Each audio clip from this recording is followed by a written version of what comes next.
record optimism to record pessimism is the mood of global CEOs as captured by this survey, which has been literally released just a few hours back. Bob, tell us about the key takeaways. The key takeaway is 73% of the CEOs are pessimistic about the global economy and its ability to grow next year. Let's put that into context. As you said, that is a record level of pessimism. And the last time we had this was back in 2008 and 2009 during the financial crisis. Now, I will say it's coming off first a relative comparison compared to last year. So it's not a surprise that that pessimism exists today when you look at the macroeconomic factors, inflation, rising interest rates, and the volatility and uncertainty that rests in the marketplace consistently around the globe right now. Because that pessimism is fairly consistent around the world on the economy as well as across multiple sectors. The interesting thing is geopolitics is now equally playing a part of that concern. And it's well beyond the China-US stuff that we've talked about previously. It's going to what's happening in the Middle East. It's going to what's happening in the EU. And can we actually move forward and hold strong relevant to how they're actually dealing with the war, energy pricing, and the like. So there's a lot of pessimism in the system. The question on the table is, have CEOs gone too far last year on the optimism and maybe too far on the pessimism this year? And the question is how to manage our way through it. And that's the big aha. We'll take that big aha. But you spoke about 2008. Would it be fair if some people were to assume after reading this survey that you are saying that it's a return of 2008?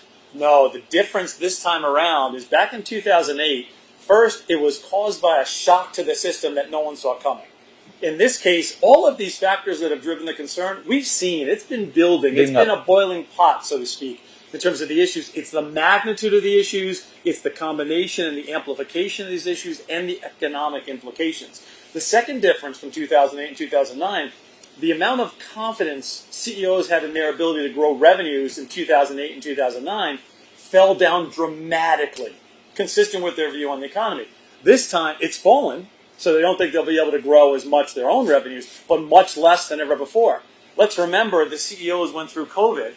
There is a lot of muscle memory in terms of, okay, how do I change and direct the ship during really uncertain times? We continue to have them. In the past, it was solely COVID. Now it's a combination of other things.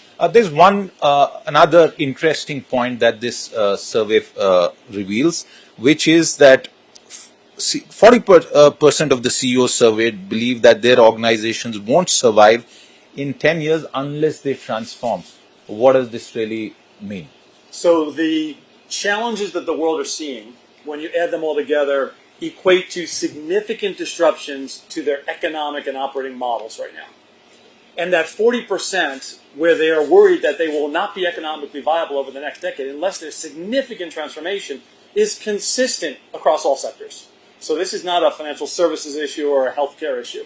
So it's not sorry to interrupt you, but it's not a trend issue. It's not like technology making a certain way of business process obsolete. This is a systemic issue of how do you manage change in a big-time way. Now, why did it happen, Bob? Well, you've got a couple of different reasons, and let me bring them to life with some examples, because that 40% actually varies quite a bit around the world. Absolutely. In China, that number is close to 70%. In Japan, that number is close to 70%, but for two radically different reasons. In China, it's driven by, over the next 10 years, they know they're going to have to actually pay significantly different to attract and gain energy. It's going to move away from coal in that country, as we know, as you look at sort of the climate implications, and they're going to have to pay top dollar for that. It'll have implications to their business, their margins, their P&Ls, and likewise. In Japan, it's actually how will consumers consume. It's a big challenge. In Brazil, it's a record low. It's in the 20s.